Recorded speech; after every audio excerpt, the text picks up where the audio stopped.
क्या मृत्यु के बाद भी जीवन होता है? और संन्यास के लिए सही उम्र क्या है? संन्यास या ब्रह्मचर्य शब्द का अर्थ है दिव्यता के पथ पर होना। तो सही उम्र क्या है? मुझे लगता है आपको जीवन में सबसे पहले यही करना चाहिए। शादी करने की सही उम्र क्या है? ये सामाजिक स्थितियों से तय होता है। और सबसे बढ़कर ये विचार आपको इसलिए आते हैं क्योंकि जब आप 10, 11, 12 या शायद 13 के भी रहे होंगे तब आप ठीक थे। फिर अचानक हॉर्मोन्स का ये रासायनिक मिश्रण आपके सिस्टम में पैदा हो गया। अब आप देखते हैं और अचानक हर कोई अलग दिखने लगता है।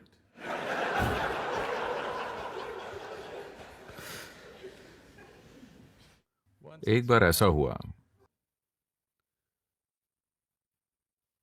शंकरन पिल्लई एक पार्टी में गए और वहां से आकर उन्होंने अपनी पत्नी से कहा, तुम्हें पता है शराब तुम्हें बहुत सुंदर बना देती है। पत्नी ने कहा, पर मैंने तो एक बूंद भी नहीं पी। तुमने नहीं, मैंने पी है।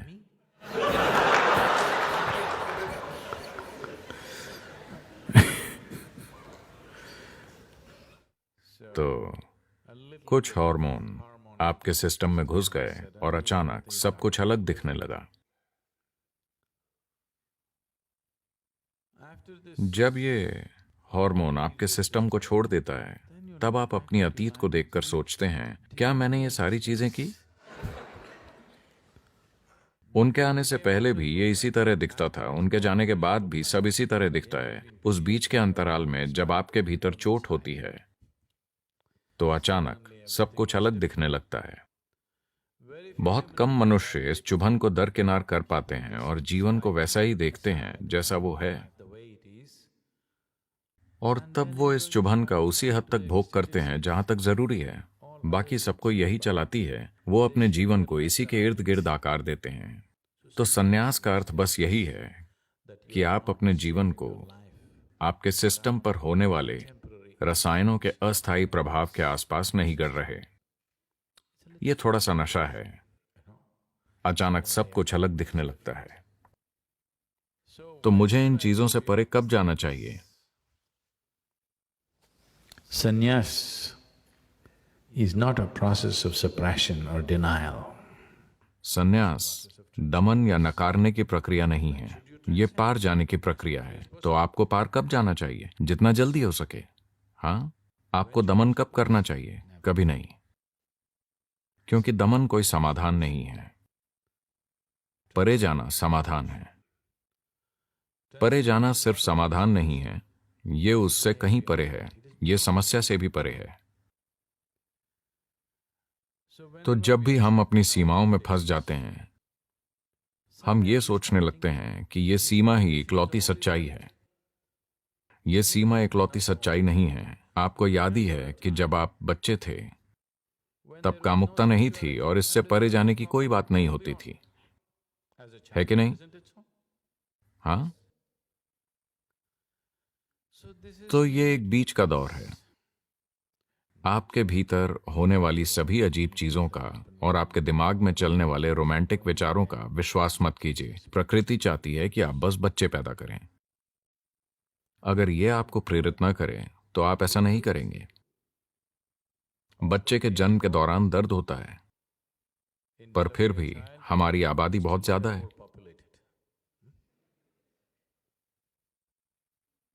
अगर भीतर से पर्याप्त प्रेरणा नहीं होती तो ऐसा नहीं होता। आपको भीतर से चुभोया गया है, भीतर से धोखा दिया गया है।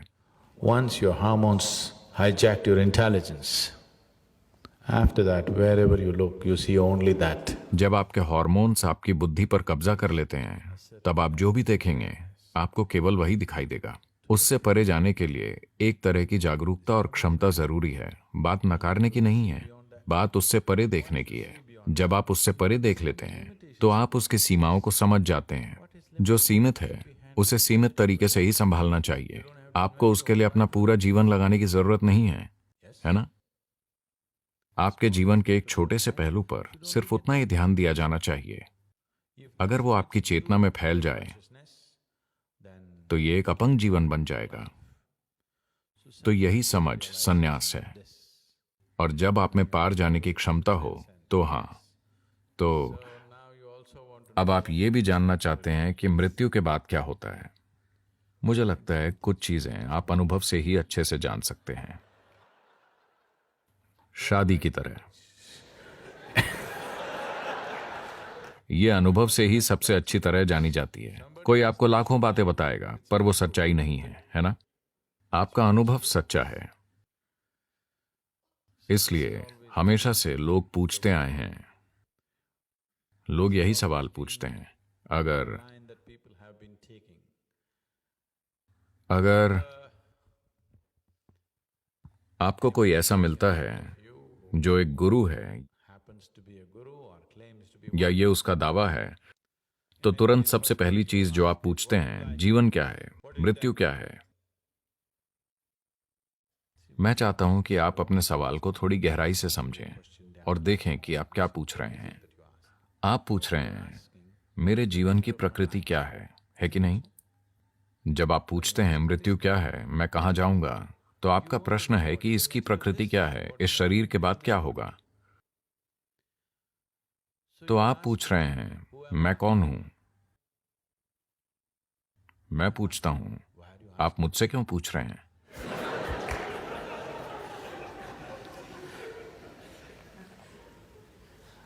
देखिए, अगर आप सड़क पर जाएं और किसी से पूछें आप कौन हैं, तो ठीक है। अगर आप सड़क पर जाकर किसी से पूछते हैं मैं कौन हूं, तो आप तुरंत गिरफ्तार हो जाएंगे।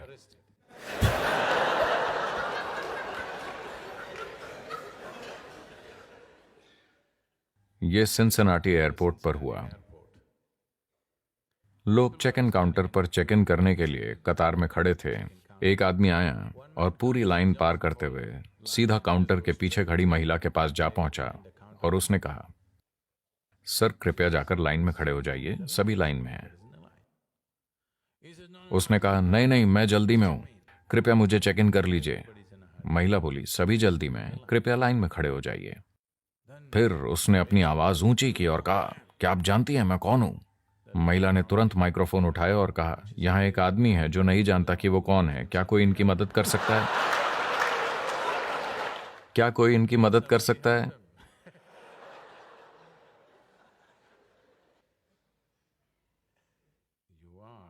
आप अभी जीवित हैं। अगर आप जानना चाहते हैं कि ये क्या है, तो आपको यहीं देखना चाहिए, कहीं और नहीं। तो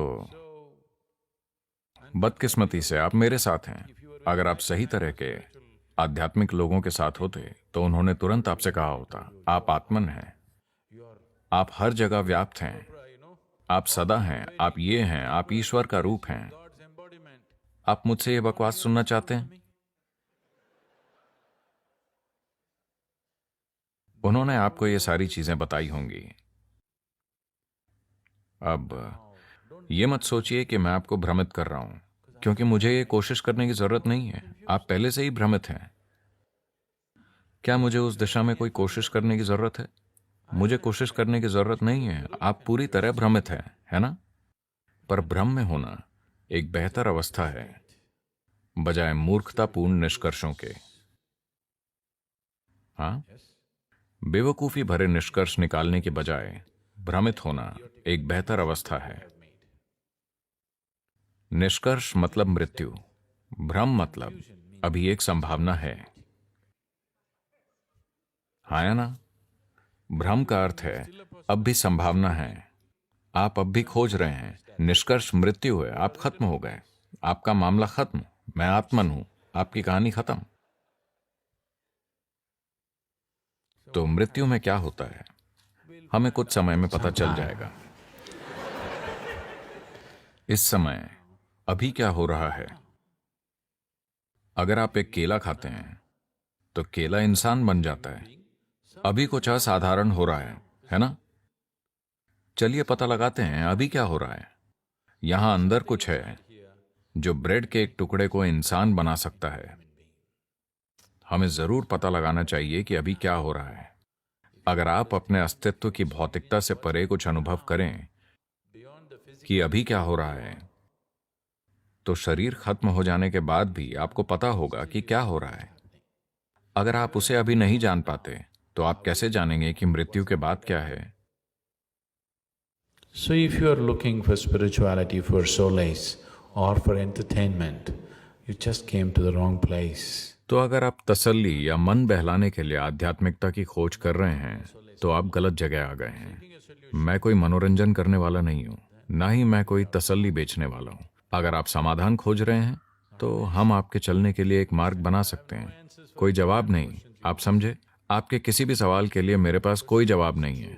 अगर सवाल सच्चा है, अगर सवाल खरा है, अगर अज्ञान की पीड़ा आपको बेचैन कर रही है, अगर नहीं जानने की पीड़ा सच में आपको परेशान कर रही है, तो मैं आपको एक तरीका दे सकता हूं। मैं आपको समाधान खोजने का तरीका बता सकता हूं, पर मेरे पास कोई जवाब नहीं है, क्योंकि सारे जवाब बस कहानियां हैं जो या तो आपको तसल्ली देंगी या आपका मन बहलाएंगी।